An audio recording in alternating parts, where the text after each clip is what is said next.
Okay, here we go. I have this big production ready for you, and hi, I'm Ta-coumba T Aiken, and I am here in my studio by way of SooVAC. Thank you, SooVAC. Thank you, Yuja, for helping me figure this out because I am not technically savvy, you know. But one thing that I'm going to do right now is just as I'm talking, give you a sort of a view of my studio. Now, my home is in Lower Town Lofts, and it's a studio living facility. And I took that for all that that was worth and made my whole living facility a studio. So this is sort of my study living room, turning around, pointing towards where my bedroom would go to, but my kitchen pantry area.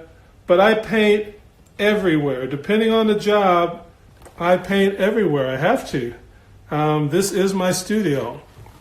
I have some more space, but it was raw and it was very condensed. So I figured I'd show you where I usually paint most of the time, which is really in front of this window right over there.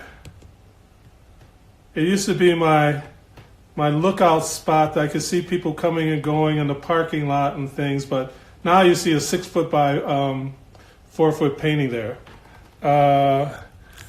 You know, I have to read these and I can't see. You are more technical than you think. Well, thank you very much because I'm thank you.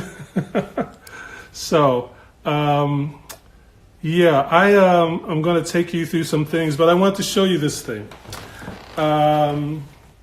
If I can show you. I remember just today or yesterday, this young lady, this kindergartner in Seitu, Minnesota, was talking to me and looking at my slides, and I had showed almost all my slides, and she raised her hand for a question, and she asked me, "Do you know how to draw?" Crushed. Well, you know, so I want to show you guys some things to show you that I know how to draw. I have all kinds of stuff over here. But this is later on though, but I did this as a anti-crack cocaine piece. So they became billboards. I had other ones with children are what they see. This one was, you know, stop, she's in a rocking chair and pregnant, and I just wanted to give a vision of that. You know, I'm a muralist, I'm an art activist, but I try to use my own style to make all of this happen. I don't, you know, or my styles. That's why I kind of changed my part of my business to call it Ta-coumba Creatives. Actually, I'm going to go on Patreon and it'll be Ta-coumba Creatives. So I'm launching that hopefully on Saturday. Now that someone said I'm more technical than I know, you know. So, oh, here's the one I wanted to show you. I got so bored with drawing when I was a kid that I started doing pointillism. And this is what I ended up doing. Things like this. This one I did in the 70s. This is Bobby Lyle. Some of you don't remember him, but he's still around, I believe. And he was one of the most amazing pianists and keyboard players. Just amazing. So I thought, well, you know, a lot of people know me for one style or the other. You can see back behind me, and I'll take you up there closer later. That's called Grandma's Dreams. I love circles. And so I'm going to show you some circles. And there's another circle I have of my son. You know, and I just thought of a piece that the state owns. And it's really funny because it's called Mask. You like the mask we're wearing? Hysteria, which is the times that we're in. Okay, no more politics. This I did in the 70s. This was a piece I did for the Sounds of Blackness, using one of the first color Xerox machines that was in the United States at Honeywell. Yes, I worked at Honeywell. God bless them. They gave me an opportunity to survive for another couple of years while I figured myself out. Let me see what people are saying. Let's see. What do you... You only have a black screen. Oh. Does everybody have a black screen? Or maybe... I don't know what would do with that. Huh. I don't know. Maybe somebody can help that person. They only have a black screen. They can't see anything. But anyway. You know what? I'm going to lose the hat because... No, actually it looks pretty good. Because my head looks like a little bean thing. It's fine. Okay, good. So, my brother, Ulysses, he comes into town for one of the art crafts. He said, hey, I brought you something. And it was like a portfolio that looked like a cardboard box. You know, like, looked like this. You know, it was just like this, but taped at the bottom and the sides. That's what I used to call portfolios in high school. And I looked at it and I'm like, wow, that looks familiar. Then he brings things out that look like this. Can you see that? Contour line drawing done when I was 14 years old. I was like, wow, that's time traveling. And then I didn't dare put my name Ta-coumba on then, or I would get beat up by the rest of my classmates, black, white. Only the Armenian and Jewish kids never bothered me with the name Ta-coumba. But African Americans at the time didn't want to be connected to Africa. This is another piece I did my first year at Minneapolis College of Art and Design. A lithograph. I did in the second half of my year. They told me I couldn't take the class. And I'm like, why? And they said, well, you don't have the proper credits. So I went and took some of my classes as Ta-coumba and took some of my classes at night as Tyrone. And then when I came back for the next semester, I had enough credits and they were angry at me, but what can you do? I'm following the rules. And this is another one from the 1960s. And in the 1960s, they would have you do recreations of older pieces or something like that. But it was hard for me because I didn't see any black people on it. So I put black people in it, like this one. And I was really scared and thought I was going to be criticized. And then there was, you know, the dress with the breasts exposed, which was in the, you know, the painting. And they said nice, and I was shocked, you know. And I was asked not to do that anymore. But then I thought, well, he didn't really mean that, so I kept on doing it. Oh, matter of fact, this person that's in there, that was the international world bodybuilder Sergio Olivier. I think I'm pronouncing it right. And I thought he had the perfect muscle mass for it. Okay. You know, with doing art and doing it as a living and thinking you're going to do that as a child when your father wanted you to be a lawyer, it can get rough. And I'm going to try to show this to you without taking it out, because this is a limited edition, never open copy of Edwin Starr's Free to Be Myself, done in pointillism. At first they did a series of eagles or a series of faces of him going over the eagle in a rainbow. Took it to Granite Records and they said, well, that's point of purchase, that's not good, you can't see his face. And they were about to send me away and I was expecting to get paid, and he wasn't going to pay me for something that he wasn't going to buy, Granite Records. And luckily, Edwin Starr's manager was there, and she said, well, let me see the one that you have, meaning the one that he said he had produced. And she looked at it, and it wasn't really good. And it was like a sunset, and then Edwin's sort of there, and the sun's cutting across him with those little balls of light. and he was like kind of looking like me, kind of big, but he really wasn't. It was just like the silk shirt. And so the manager looked at it and she said, "Oh, nice," and tore it in half. And she says, "When are we going to production?" He said, "Today." And she says, "Well, I guess I have to use his. Can you change that piece?" So that's when I put his face in the cloud. And that's what got me this. And our Dan, the record man in Lowertown, found this a while ago, told me he had it. And when I saw it, I couldn't believe it. And it was never open. And they didn't transfer it into, CDs or Spotify or anything like that. Okay, let me back up. I'm all in your face. But I like showing these things that I did when I was a kid. For any kids that are out there, hopefully not when I showed that other piece, but whatever. Any kids out there, these are the things that I did that told me that I needed to keep going. But it was my mother also that told me to keep going. This was an exercise you would do in class, and you were supposed to do a still life. But I couldn't help but put another layer underneath it, behind it. I just couldn't help it. And the good story or sad story is I still do that. So yeah, it's a hard business to do, but artists are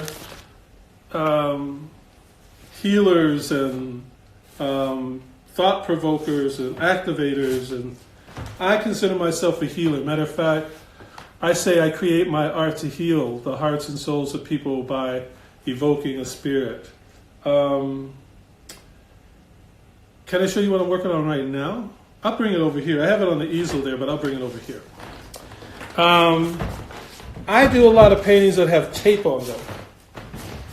But I use tape to block out certain areas. So I have this piece. Let's see if we can get it where you can see it. So I don't like to waste tape, because in reality, the tape that I take off is more of the painting than what I leave on, because the painting is a combination of layers underneath. Almost every painting is about 75% tape that I paint over and do another painting, then take off. But look what I can create. Look at it. And if you don't like it that way, I know that was shameful, but there's these moods and these faces and these things that are coming out. So I'm really in a tizzy, because sometimes I don't want to touch it and sometimes I want to tweak it. You know that word tweak, that can get you in trouble, because you can tweak it and go too far and then you have to do another layer or something.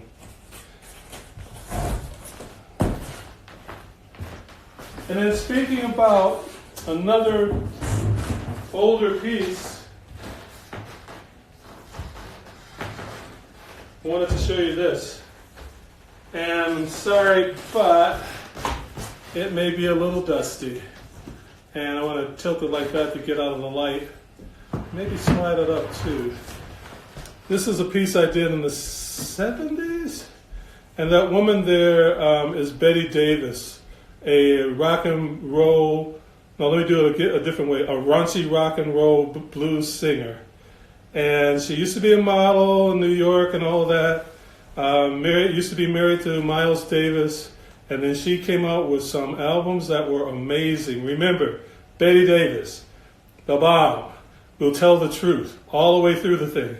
You might even blush. I don't know if you blush red, pink, or plum, but you might blush.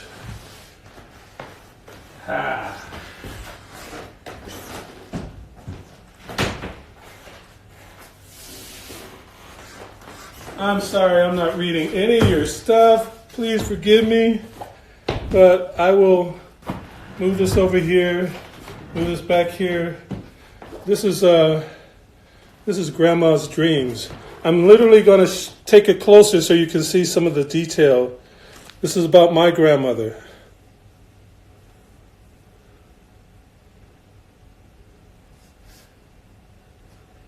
Very powerful. And it's actually about my mother and my family and my ancestors. because when you look at these areas and these people, they're all over. People wonder, where do you think all of this? And I'm like, you really think I'm thinking all of this? This is being kind of channeled or allowing me to open up something and become part of it. And so I'm just, I'm an avenue. My mother was a healer, laying on hands kind of healer. Didn't take any money for it, just said that God told her to do it. And I remember when she got kind of like struck by this energy and changed her. She used to have this beautiful curly black hair and made all of her dresses and all of that. And then she just stopped, cut her hair real short, and made a dress she called a muumuu, which was a patchwork quilt that was pretty much straight on dress like you would see in Hawaii. And which probably is another reason that I do collages and patchworks and stuff like that. So,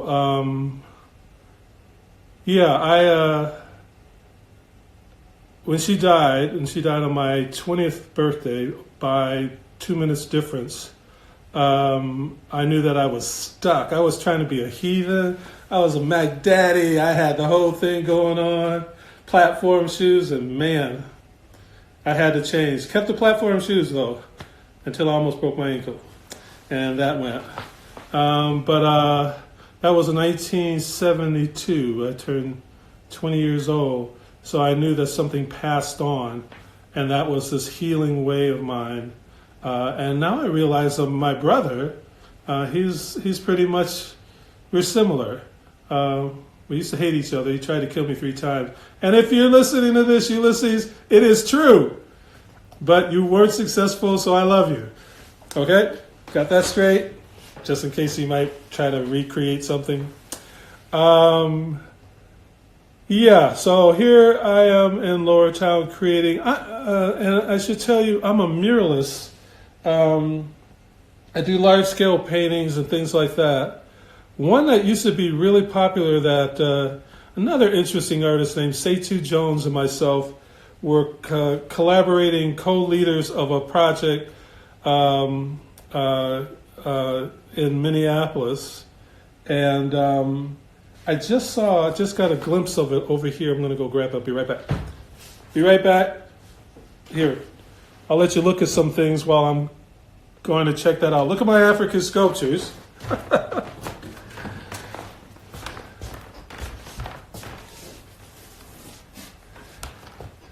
That's another stage of my growth, is going to Africa, going to first Lagos, Nigeria.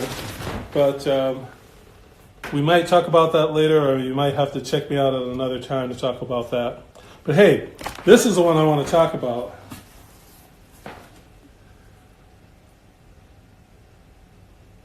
This used to be on Olson Highway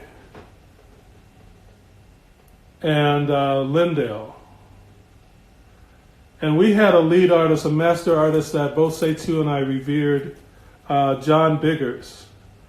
And we were given the honor of working with him to create this piece. It's no longer there, it got torn down.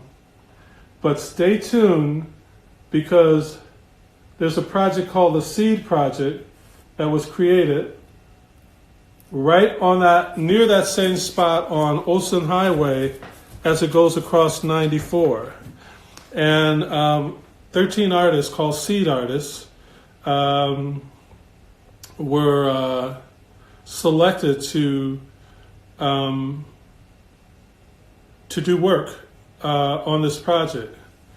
And I wouldn't name them, but then I would forget somebody, that I'm in trouble. So if you're out there and listening to this Seed Artist, you name them, and that's great, you know. Yeah, because some of them are not hitting me in the head, so I won't. They all were fantastic.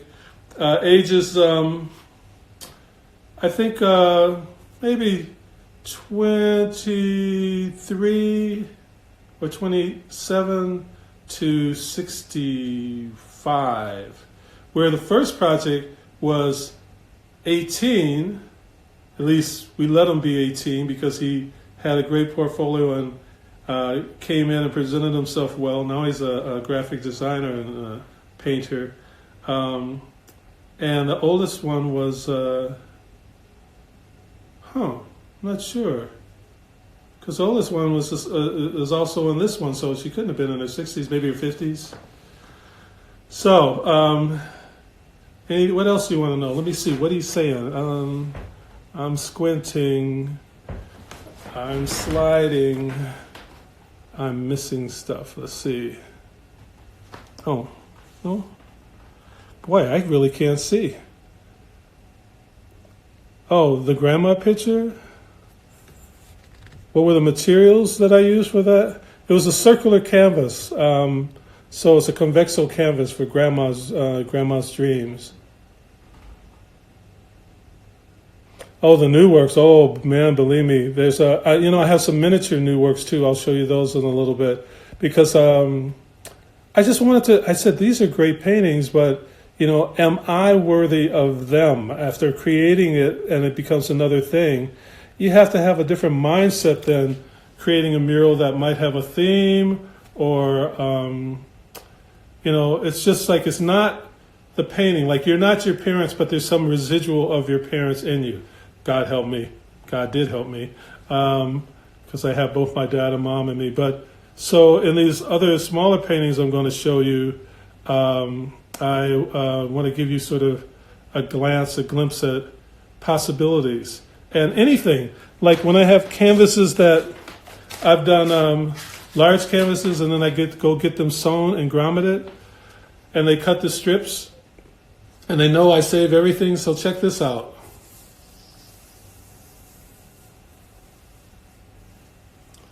This is just a strip off of the canvas. And so I started doing this thing called Ta-coumba strips. So now you know what it is. I'm not doing any other kind of, no. But I have some of those somewhere here, and I'll find them in a little bit. But I wanted to show you some of the, where are they? Oh, before I show you that, I have some other things. Another example of can I draw, do I know how to draw, was when Miss Nightingale, Kimberly Nightingale from the St. Paul Almanac, asked me if I would do some live drawing. And usually when I do live drawing, I can do what I do, my style, all of that. Even though I don't know what I'm going to start with, I'll end up with something good. But this one was different because I thought, shouldn't I be doing a live drawing of the people that are doing the stories? And so there would be these poetry jam kind of things. And I was fortunate to have this picture. I don't know if you can see that. And I would sit there with paint pens and draw, but because we're at the Black Dog, great cafe, support it. I would be at a square table because it would be full of people, wonderful mixed groups of people, young and old, different cultures and stuff, my kind of thing. And but so I couldn't take up that much room. And so I thought the first time, what am I going to do? And I had different strips of canvas and all. But I had one that was a little bit longer. And I thought, well, when I finish, I'll tear it off. But I ended up rolling it like a scroll and painting one area and then rolling this side up and rolling this side out. And I thought these people are reading too fast. And they came back. And I was able to go back and then touch up. So I was able to do stuff like this.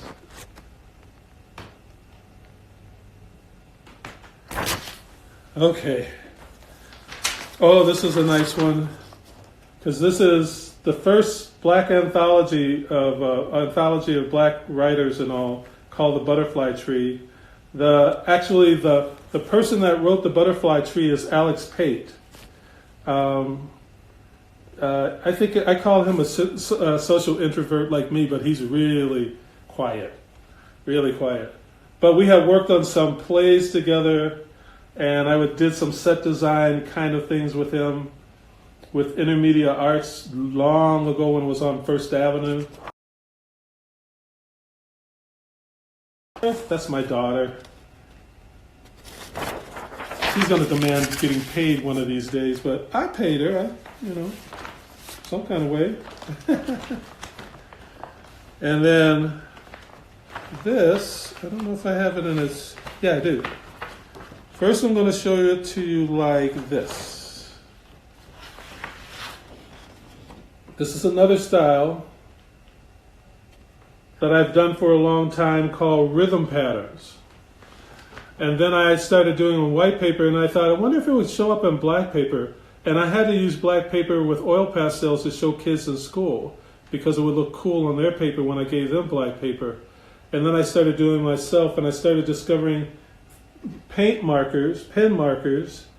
And then when I discovered acrylic paint pen markers, I was good to go, because the oil-based, I had to have a window open and a breeze, otherwise I'd just, ruin my lungs again. That's another story for another time. But what I wanted to show you what it was done for was this.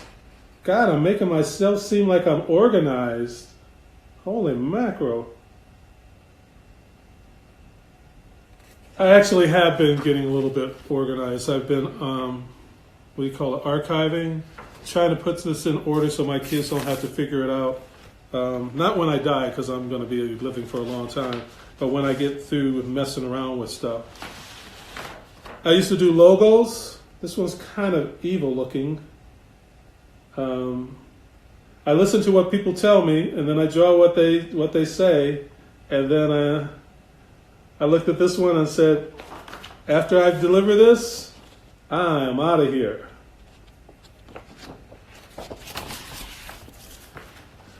And this one, I don't know if you're going to be able to see it well, but you might know of it. It's this is a photograph by Chris Faust of a grain elevator I did in Good Thunder, Minnesota.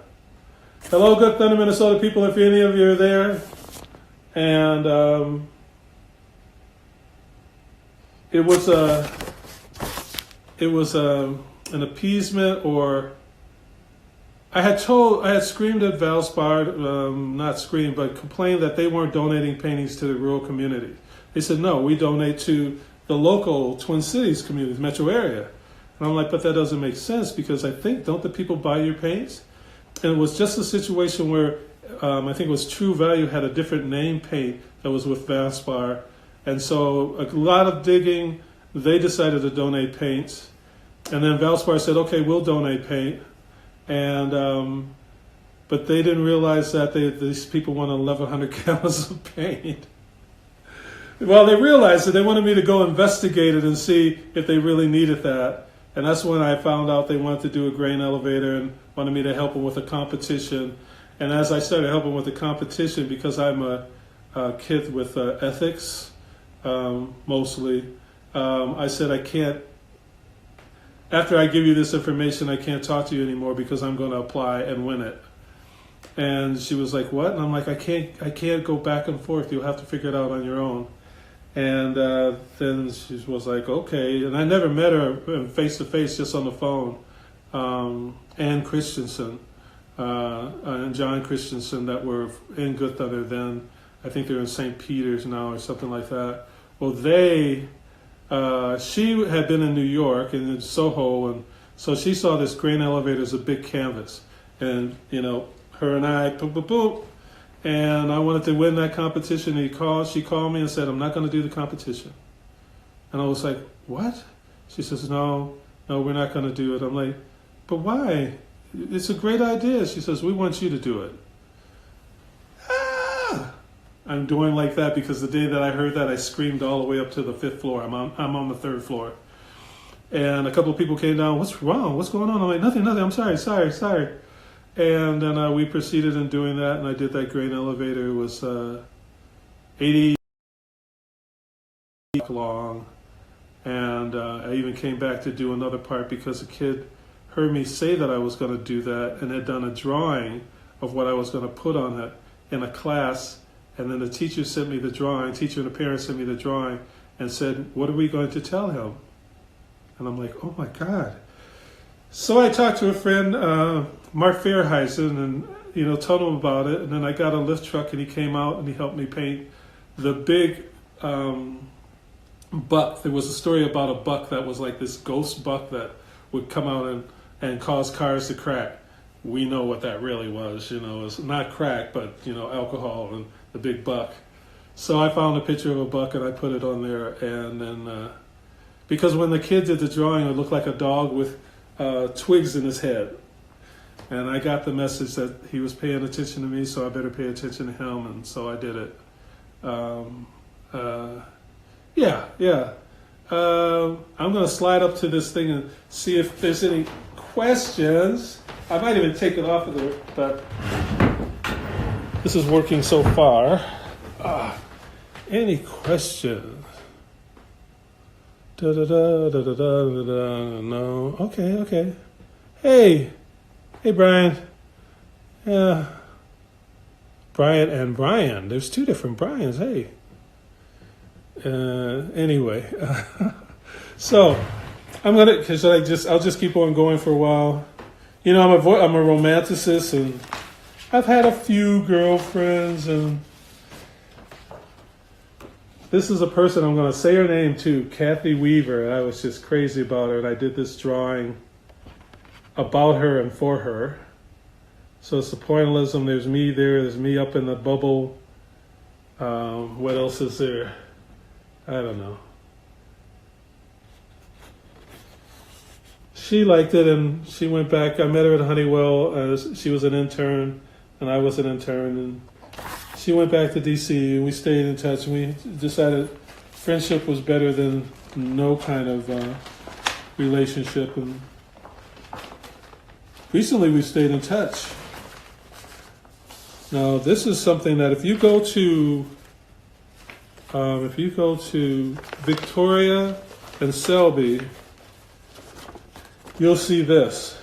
The reason this is tattered, this is the paper that I use to do the metal enameling with my assistant, Yija Lee. And so there was times when it got roughed up a little bit, but we pretty much kept it, together.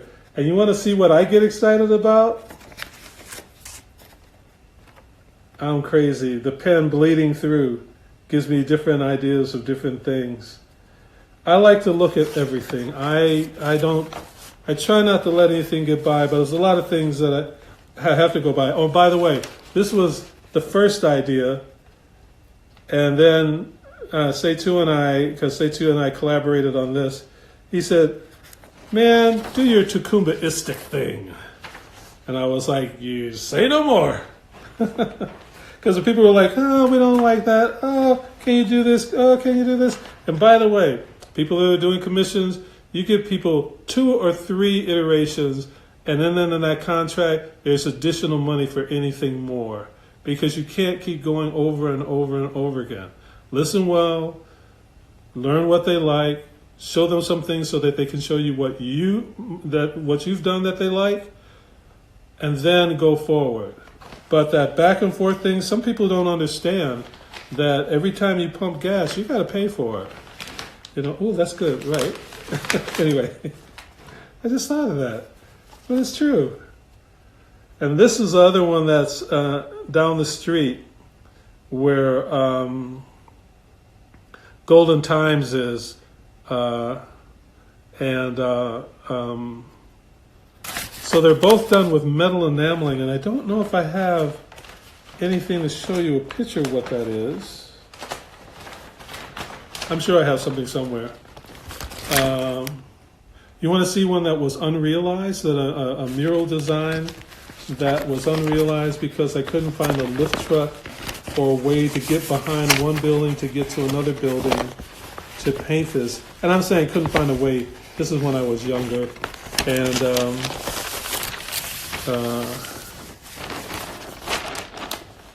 it was this one. That was going to be on the back of the, what is that called? Hennepin building down on 6th and Hennepin, where Glutz is on the side of, and I couldn't get behind their air conditioning systems.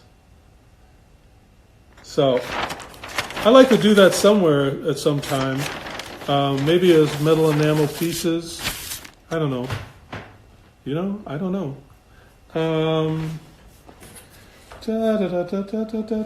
have to be careful because I have some brushes and water over here.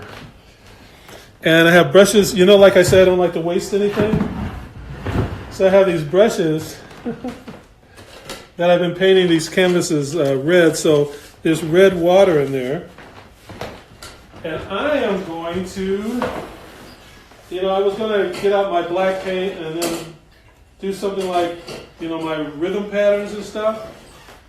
But I am going to turn this a little bit this way.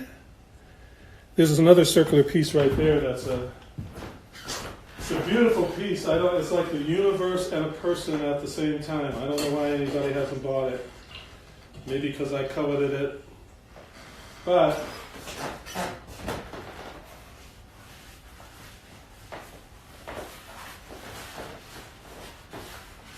sometimes I want to have a background to work from. I don't really like drips and stuff like that, but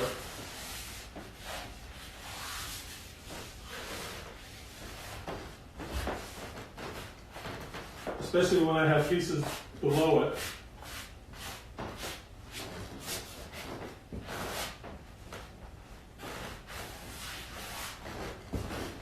Some brushes have different colors on them too, so I'm going to see if I have one that, no, I'll come back to that later. Once that dries, I'll do something else on there. The one thing that I've just realized is I need to keep time too so that I can, should I walk you around the studio a little bit? Oh, I want to show you a great book. Look at this book. It's done by two guys, Harry Henderson and Romer Bearden. This is like what is that? What is that the Crusaders went to look for? It's a book on African American artists from the 1700s to now. It's called A History of African American Artists. That's pretty easy to remember.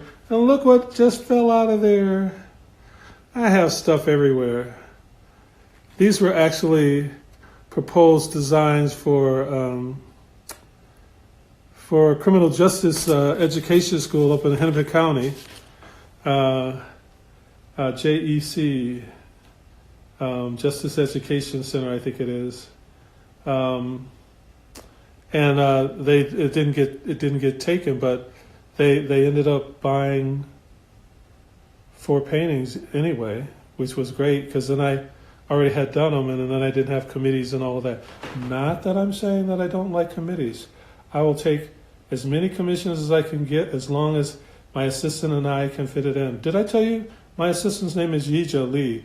She had learned how to do metal enameling and increase the volume that I could do because I'm 67 years old. So there's only so much lifting of steel, and 4 or 5 times and for one panel, and so that's 8 times in a day to fire them and get around 1,350 degrees heat. But she's a great asset. And so Yija, if you're out there, but I know you're out there, thank you. Did I say to SooVAC? Thank you. Anyway, I was going to try to find you this one person in here. Oh, it was right there. If you ever get a chance, look up Aaron Douglas. Some people know Charles White and Jacob Lawrence and Romare Bearden. And there was a big show here of Joseph Delaney, which I missed because I was out of the country. But, like this is Jacob Lawrence. Amazing.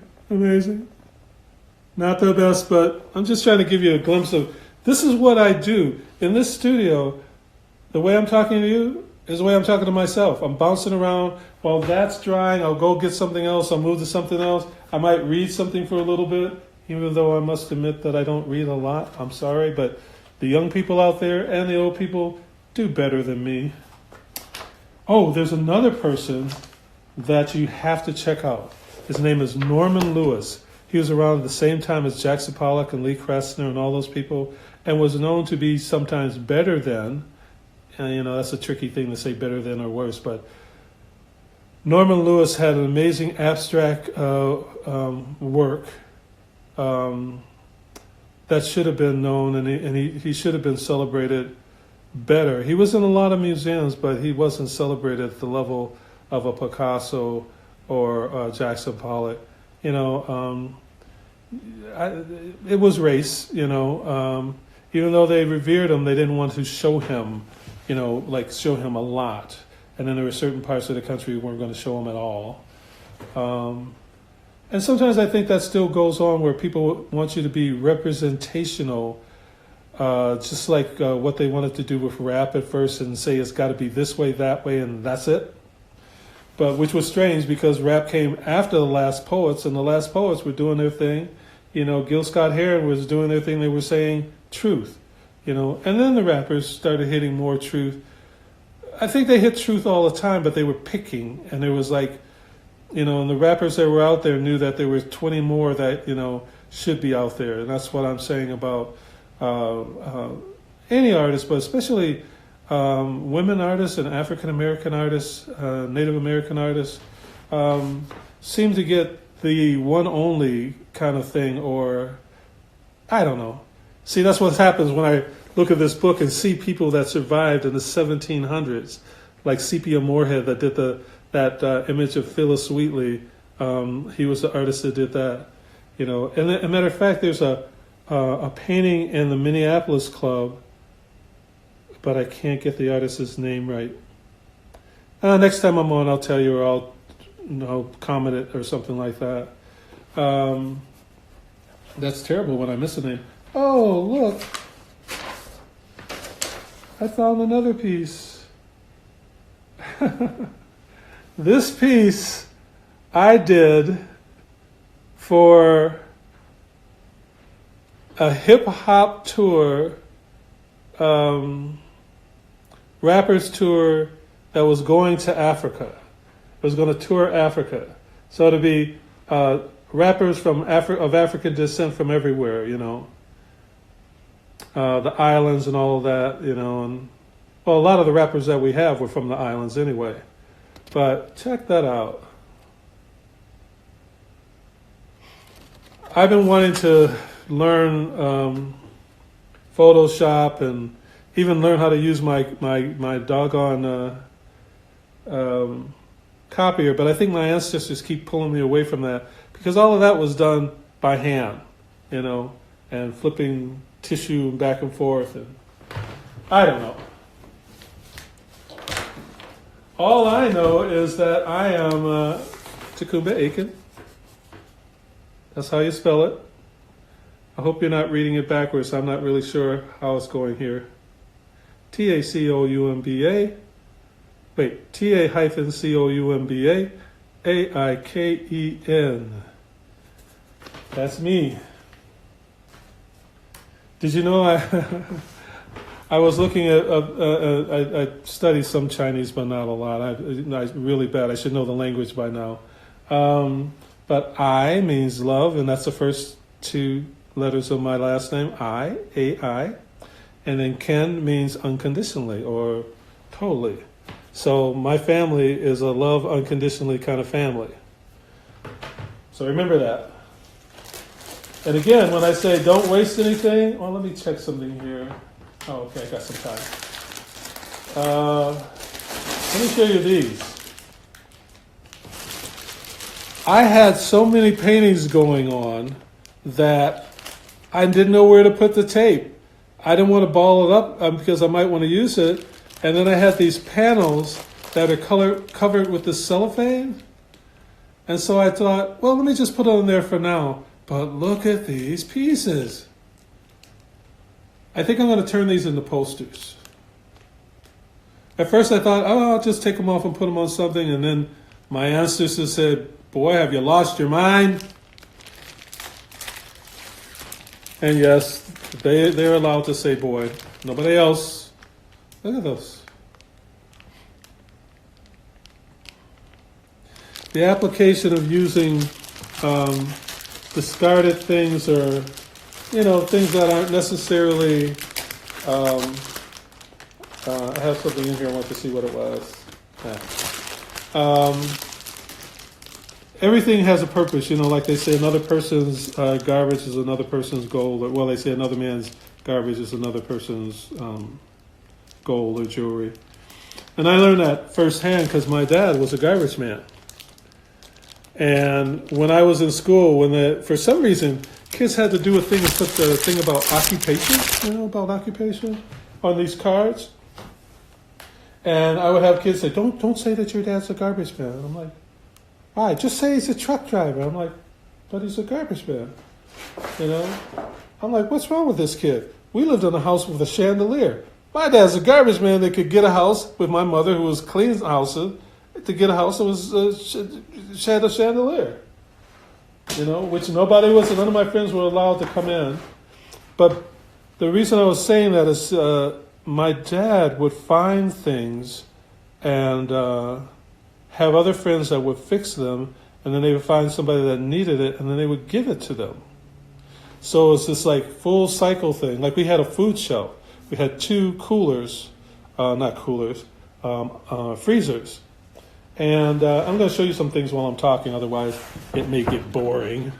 And the freezers had food in them. Ours, it was almost down to the bottom.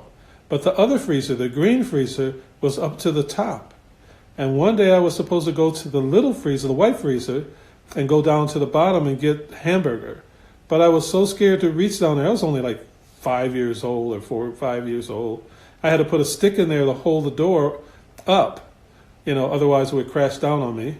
And I didn't want to take the chance because nobody was around. And if I asked my brother for help, I might have been in there. No, okay, Ulysses, don't listen to that. But the other freezer had food in it that people would come to get. And I didn't know why, and I thought we had two freezers and one was full and one's not. So let me get the meat out of the other freezer. And I got something that was frozen. So I thought it was hamburger, but it was steak. And I took it and put it on the burner on top of the stove and the burner's underneath. So it would thaw out in a plate like I'm supposed to do. And then my mother would come home from work, cleaning house and other people's houses. And all I heard her say when she saw it was, "Oh my." And even though that sounds nice and sweet, it's not good. It's like somebody's in trouble and I was the only one there. So I said, "Mom," and is everything okay? She says, no, go ahead and set the table.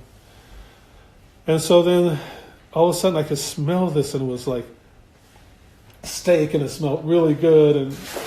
And then supper time came and I looked really good and there was potatoes, mashed potatoes and greens. And then when my father came home, all I heard him say was, "Janet," and she says, "We'll talk about it later." And he went downstairs because he would never walk in the house upstairs with his clothes that he worked in. He had a whole shower and everything downstairs so that he wouldn't bring that dirt too far into the house. These are pieces that I'm working on. Some of these might get some of the tape on them. If I have some tape somewhere, I'll show you. Oh, I do have some tape somewhere. So imagine this is a piece, and then I take a piece of tape, and then I find a place that I want to put it, and it kind of alters what's there. And then again, See this little piece right here? I don't know if you can see that. And then I'll put it anywhere, but I'm going to rub it down right there. I'm going to see if I can find something with a little color in it. You wonder where I'm getting this from. This is I have a stool over here that has the tape on it, and it's really not that loose because I've been sitting on it.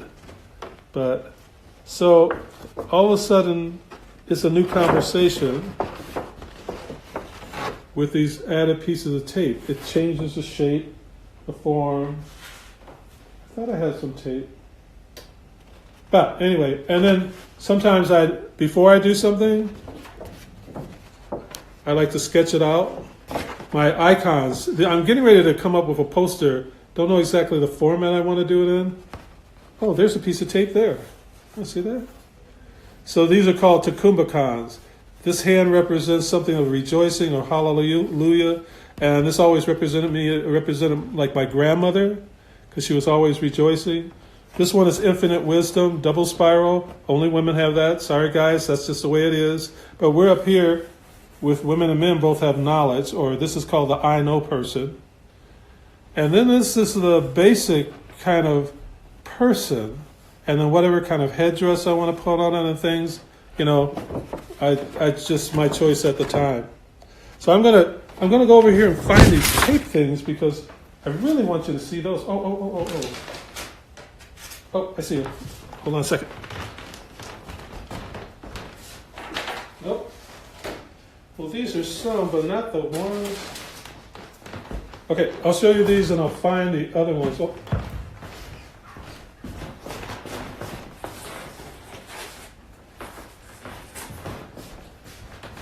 I may not find the other ones right now, but some of you have seen some of them I started putting on Instagram and Facebook. But see, I would have a regular book of paper, and I would get black paper. Oops.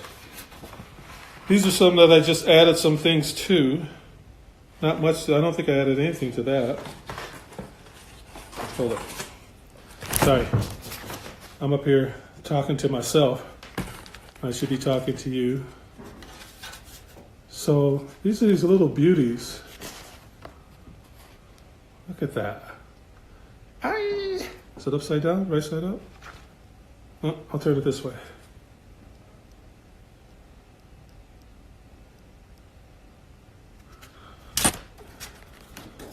So, the bottom line, folks, is I do everything in here but metal enameling. And I did a mosaic in here. And I cut that concrete board. I don't know much about it because I started to jump into things. I'll get a consultant. Like Peter Johnonoff was my consultant for ceramics. And but when I was doing it over here, when I had to cut the board, the end off of it, the concrete, it just flew up in the air. And I started seeing all these clouds floating in the air. And it wouldn't come down. And it stayed up in there. And I just had to, one time I just ran and grabbed the vacuum and started sucking it up. It was not a good time, and I'm pretty sure on my loft it's probably still there. That's when I was doing that piece on Chicago and Lake at the Metro Transit stops. Inside the Metro Transit stops, there's a 2-foot by 44 feet of meandering tiles. I mean, they sit like this, but there are 2 rows of them, and they go all the way around, or 4 rows of them up, and they go all the way around. So this is one that had some rhythm pattern on it, and then I did, am I showing you that right? Rhythm pattern on it. And then I did the stuff on top of it. I don't know if I really want to find a way to animate this, but, I haven't been able to hook up with a friend of mine's son, who is a game tech person, animator, and I want to put a series of these together and say, I want you to go from this one to this one with a whole bunch of these things as backgrounds. See? This is all tape.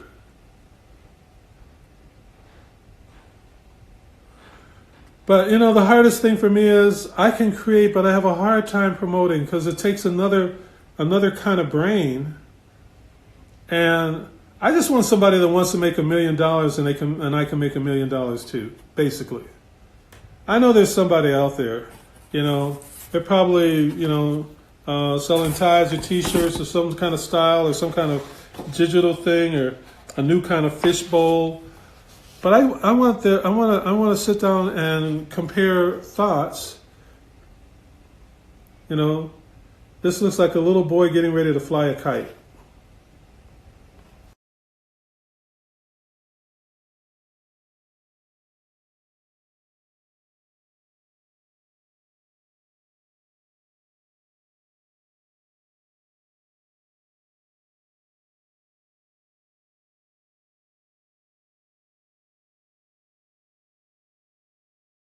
Samurai movies.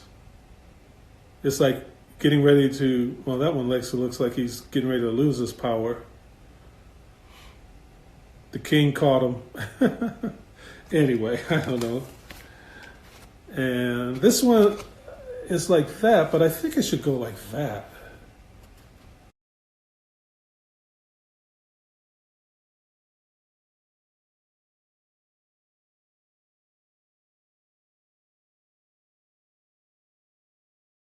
I think I can read it later, I hope. I'm just trying to be in an entertainment mode. So there are those. I just found this. This one I must have done about 2 years ago. And I just found it when I was organizing things, moving things. Sometimes when I look at my stuff, I think of G's Benz, the quilters, and how people call them abstract artists, but they were just dealing with movement and life and spirit and how it looked and using precious fabric. That black in here looks like some figure of one of those James Bond movies or something out of the 70s or 60s kind of films, a dancer. So, okay. Oh, wait. And then I just added those black pieces to this, so I'm not sure if I'm happy with that or not. By the way, I'm not happy with anything. Kind of true. So here are some more of these Ta-coumba strips that I would love to see animated. Even if I put them on cloth and could do one of those spin around, turn around things that they used to use for backgrounds. And then the people would play in the theater or, there you go. And I probably could just videotape them and go through them and create something, but there's more that I need to know, and I'm going to have to find a way or find somebody that can help me to realize that. If it's never just me. I'm smart and I'm talented, but you should see another smart and talented person when we get together. Seitu Jones, or Soyuni Guyton, or Christopher Aaron Dean, or Christopher Harrison, Esther Osiande, Yija Lee. When I'm working with somebody, I'm not crazy and stupid enough to think that I'm the only one that knows what has to happen. If that's true, I would have only 2 things in here. But when I listen to people and read when I read, it's stupid me. If I read more, I'd be like, super genius, I'd be boring, probably. But some other people that I know read and they're not boring, so I listen to them. Let me check something here. Well, people, guess what? It's 8 o'clock, so I'm going to do a walk around real quick and let you see the rest of this. And while I'm doing that, I'm going to show you some things. But while I'm doing that, I'm going to say goodbye, but I'm going to do this too.